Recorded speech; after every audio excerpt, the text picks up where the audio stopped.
तो हाफिज साहब, तवक्को ये थी कि इंतखाबात के बाद जब आपको हम प्रोग्राम में दावत देंगे तो अमीर जमात इस्लामी कराची की जगह मेयर कराची लिखें, मगर अभी तक ऐसा हो नहीं सका है। इस ताख़ीर की वजह क्या हाफिज साहब?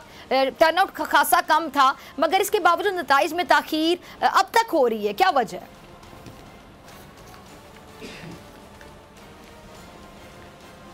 अच्छा, ज़ाहिर है एक तो प्रोसेस का भी है मसला, यानी ये ताख़ीर नहीं होनी चाहिए थी जो हुई है।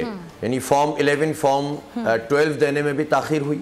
फिर उसके बाद जो दूसरी ताख़ीर हुई वो ये हुई कि जो आरओ थे वो रिज़ल्ट नहीं दे रहे थे, जिस पर हमने बहुत एहतजाज किया, बहुत झगड़ा किया, पर हम मौजूद रहे, लोगों ने धरने दिए, तब जाकर रिज़ल्ट मिलना शुरू हुए।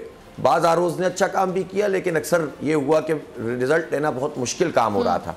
तो फिर ये हुआ कि जो रिज़ल्ट हमारे फॉर्म 11 के मुताबिक थे उनमें एक बड़ी तादाद को तब्दील कर दिया गया, और इतना तब्दील कर दिया गया कि जहाँ 6-6 हज़ार का फ़र्क था उसमें भी नतीजा तब्दील कर दिया गया, 4,000 का, 3,000 का, 2,000 का। उस पर 2 दिन तक हमारा झगड़ा चलता रहा। हमने जो है वो आरओ ऑफिस के ऊपर धरने देते रहे हमारे लोग, डीआरओ ऑफिस पे। लेकिन फिर इलेक्शन कमीशन ने टेकअप कर लिया इस मसले को और हमें 25 तारीख को बुलाया है कि आप तमाम रिकॉर्ड लेकर आए। तो हमें तवक्को है कि इंशाल्लाह चूँकि हमारे पास फॉर्म 11-12 सब मौजूद है और नतीजा भी हमारे हक़ में है, तो वो तकरीबन 9 सीटें हमें मिल जाएंगी। 3 हो गई हैं, 6 रह गई हैं, तो 6 मिल जाएंगी।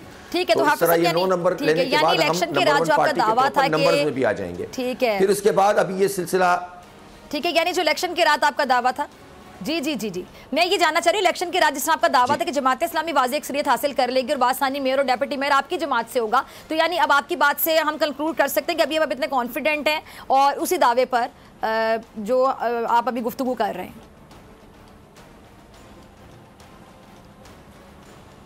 देखें, अब इसमें यह है कि एक तो ये नंबर हो जाएंगे और फिर उसके बाद वो जगहें जहां पर अब हुआ क्या कि जब यहां से नंबर पूरे होने लगे तो पीछे से नंबर ख़राब करने लगे और रिकाउंटिंग करके उसमें खुले हुए बैग और खुले हुए लिफाफे, और लिफाफे पे एक नंबर लिखा हुआ है, अंदर से बैलेट दूसरे नंबर के निकल रहे हैं। तो ये कोई 8, 10, 12 जगहों पे ये सिलसिला शुरू हो गया, जिस पर हमने जगह जगह जाकर वहाँ पर रोकने की कोशिश की और जो हमारे पास फॉर्म 12 थे, फॉर्म 11 थे, उसके मुताबिक करने की कोशिश की। कुछ जगह हम ये रिकाउंटिंग में अपनी सीटें बचाने में कामयाब हुए और बाज़ जगह ऐसी थी जहाँ पर उन्होंने हमारी बात ही नहीं सुनी, जिसको हमने इलेक्शन कमीशन में रिपोर्ट कर दिया। आज जो हमारी मुलाकात सईद गनी साहब से थी वो इसलिए थी कि कल चीफ मिनिस्टर साहब ने मुझे कॉल की थी कि भाई ये हर जगह पर झगड़ा हो रहा है, फला हो रहा है, तो इसको मिलकर हम हल कर लेते हैं। तो मैंने कहा कि भाई हमारे ये खदशात हैं, आप हमारा मैंडेट तस्लीम करें। जब तक आप हमारा मैंडेट तस्लीम नहीं करेंगे तो हम कैसे बात करेंगे? उन्होंने कहा हम आपके साथ मिलकर चलना चाहते हैं। मैंने कहा उसका पहला तरीका यह है कि आप हमारे नतीजे को तस्लीम करें, हम नाजायज़ आपसे कुछ नहीं मांग रहे, लेकिन अगर हम जीत गए तो आप तस्लीम करें। उन्होंने कहा ठीक है, हम डिप्यूट करते हैं किसी को। तो उसी सिलसिले में फिर सईद गनी साहब आए और आज कुछ पेशरफ तो यकीनन हुई है कि बाज़ जगहों पर जहाँ पर ये अंदेशा पैदा हो रहा था कि मज़ीद सीटों के ऊपर कब्जा किया जाएगा, वो सिलसिला कदरे रुका है। लेकिन हम पूरे ओवरऑल तमाम चीज़ों को देख रहे हैं। 2-3 दिन में हमें अंदाज़ा होगा कि अमली इक़दाम के नतीजे में ये सिलसिला रुक गया है, तो फिर ज़ाहिर बातचीत होगी। वरना फिर जाहिर सी बात है कि लड़ाई हम इलेक्शन कमीशन में भी लड़ रहे हैं, ये ट्रिब्यूनल्स में भी जाएंगे और जिद्दोजहद करते रहेंगे। हमारा मैंडेट नंबर 1 है। नंबर ऑफ़ वोट्स के लिहाज से हम ज़ाहिर दूसरी पार्टी जो पीपल्स पार्टी है उससे डबल के करीब हैं पूरे शहर में, और नंबर ऑफ़ सीट्स तो ज़ाहिर हल्काबंदियों की इस तरह की मैनेजमेंट थी जिसकी वजह से उनकी ज़्यादा आई हैं। लेकिन इस सब के बावजूद जो कुछ इलेक्शन के दौरान हुआ, हमारा कहना यह है कि उसके बाद जो नतीजा है वो तो तस्लीम कीजिए।